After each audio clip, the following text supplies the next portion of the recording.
You happen to play in Buffalo with the Amish rifle, Ryan Fitzpatrick, who I think someday should be in the Pro Football Hall of Fame for all that he's accomplished in this great league. Do you have what was the experience like watching Ryan Fitzpatrick play quarterback for Buffalo those 2 years?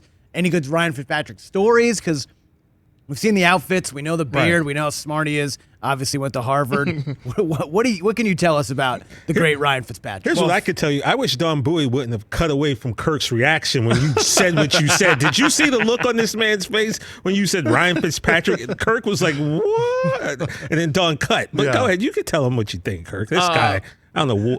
Hall of Fame? Come on, man. Stop. But this is part of what I think we should all get a petition for.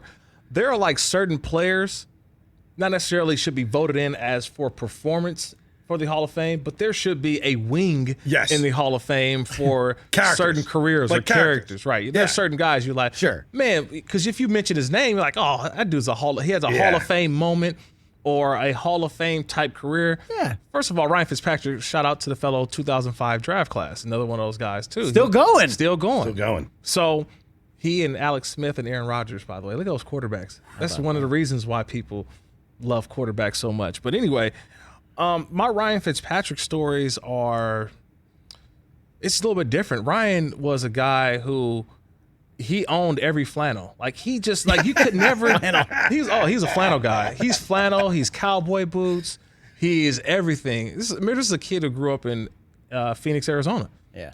And just I think being around him just a cool dude. And I remember we sat down 3-4 years ago. I remember he was Jameis Winston's backup in Tampa. People forget that. And I said, Ryan, you're not retiring? You're not done yet? He says, Kirk, they keep calling me. It's not like he's going out saying, hey, I want to do this. He's like, teams call him.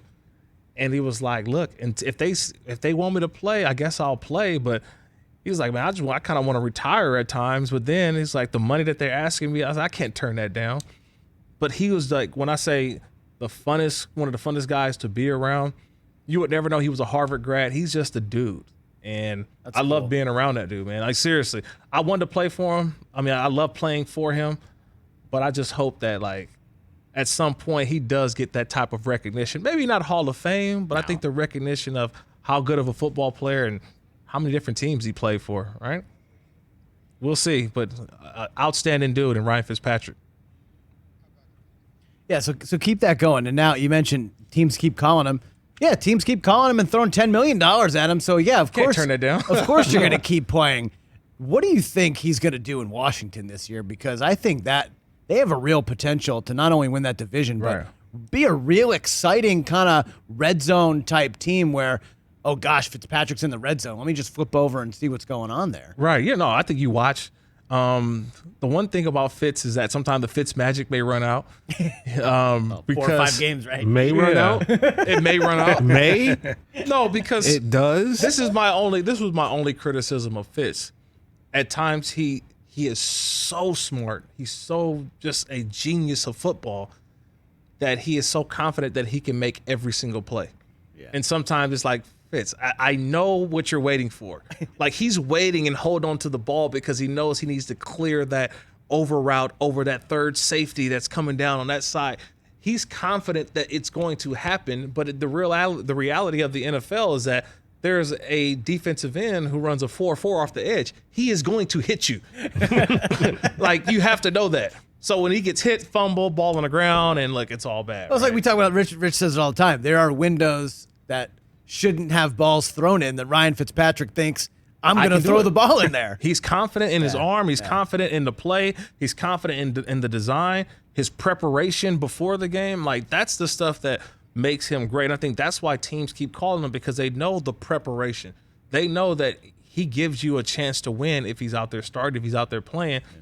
But then at some point, you always say, is it truly the future? Is he a guy that you can wrap your arms around? And now, look, he's just a year-to-year guy. Yep. I think he will be a great coach. You saw what he did with Tua last year, how many moments, the times he was mic'd up and telling, hey, Tua, you got to do this and do that.